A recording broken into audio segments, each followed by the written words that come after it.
Assalamualaikum warahmatullahi wabarakatuh. Alhamdulillahirabbil alamin. Wassalatu wassalamu ala asrafil anbiya'i wal mursalin wa ala alihi wa sahbihi ajma'in. Amma ba'du.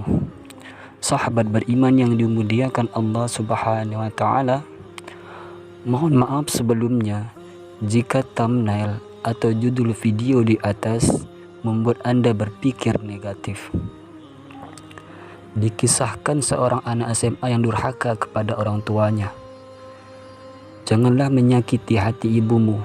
Ketika seorang ibu menangis, seluruh ciptaan akan menangis bersamanya. Dari hadis Nabi Muhammad SAW yang diriwayatkan oleh Bukhari dan Muslim, dari Abdullah bin Mas'ud, ia berkata, Rasulullah SAW bersabda, janganlah kamu mengucapkan kata kepada orang tuamu, dan janganlah kamu membentak mereka, dan ucapkanlah kepada mereka perkataan-perkataan yang lemah lembut. Sahabat beriman yang dimuliakan Allah Subhanahu wa taala, dikisahkan seorang anak SMA yang seringkali membantah kepada ibunya. Sang ayah berkata kepada anaknya, kalau mau membantah ibumu, ada syaratnya. Kisah di bawah ini membuat semua ibu yang mendengarkannya langsung ikut menangis menitihkan air mata.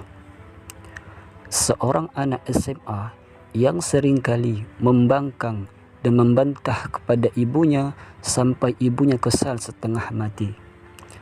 Suatu malam, ayahnya sudah tidak tahan lagi melihat semua ini.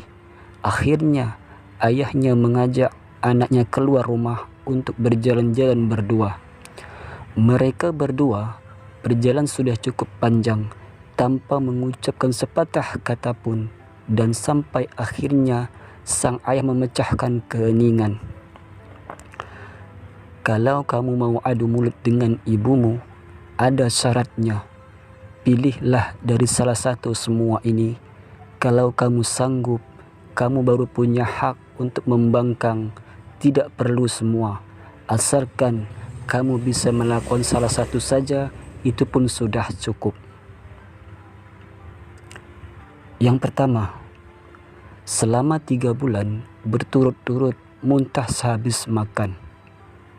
Yang kedua, pentilmu dihisap orang lain selama 1 bulan.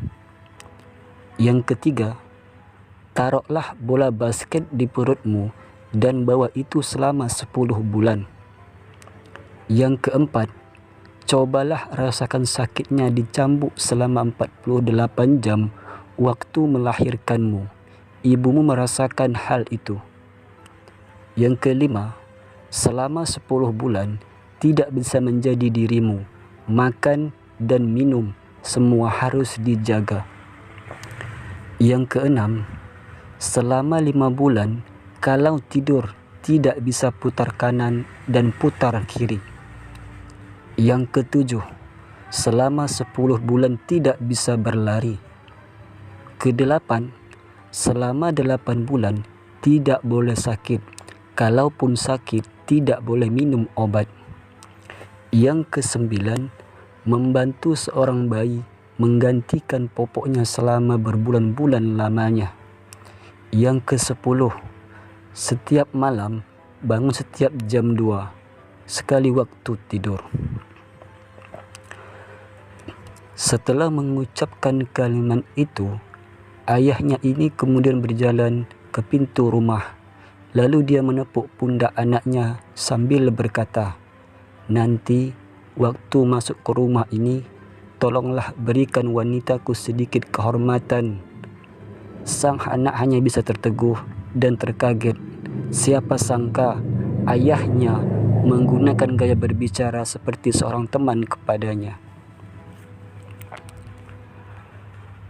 Sejak saat itulah, setiap kali ingin memulai perkelahian dengan ibunya, dia selalu teringat semua kata-kata ayahnya.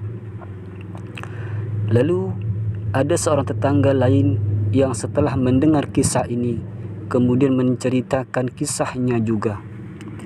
Suatu hari, dia sedang bertengkar dengan ibunya.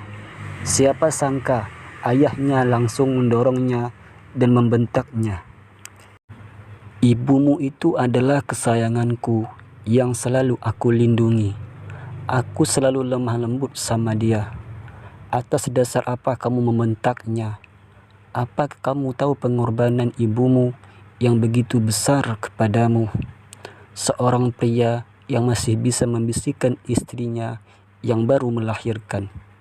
Sayangku, terima kasih sudah menyusahkanmu di saat semua orang lain terfokus pada bayi yang baru lahir. Itulah cinta. Apa kamu tahu luka yang dimiliki ibumu waktu dioperasi sesar?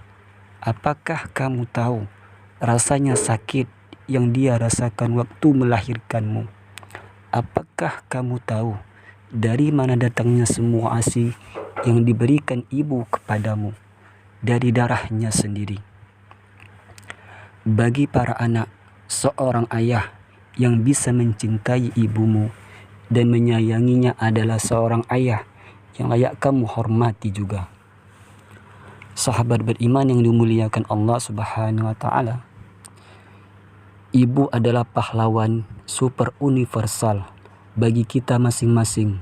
Ibu kita adalah sumber inspirasi tertinggi karena kerja keras, dedikasi, dan kejujuran ibu yang tanpa henti dalam membangunkan keluarganya. Akan tetapi, ibu ada sosok yang biasanya kita anggap remeh. Kita sering menyakitinya, perasaan ibu dalam kemarahan, dan mengatakan atau melakukan hal-hal yang tidak mereka sukai. Sikap tidak hormat oleh anak perempuan atau anak laki-lakinya sungguh menyayat hati bagi para ibu yang selalu memberikan kasih sayang tanpa pamrih kepada anak-anaknya. Lanjut usia, karena ketika anak-anaknya tidak berperilaku baik, maka itu adalah hal yang paling menyakitinya yang dirasakan seorang ibu. Para ibu mengorbankan segalanya untuk anak-anak mereka, dan paling tidak pantas mereka mendapatkan adalah cinta, perhatikan, dan rasa hormat yang murni dari anak-anak mereka. Semoga kisah ini bisa menginspirasi kita sebagai anak atau sebagai orang tua untuk selalu baik kepada orang tua. Janganlah melawan orang tua, karena surga di bawah telapak kaki seorang ibu.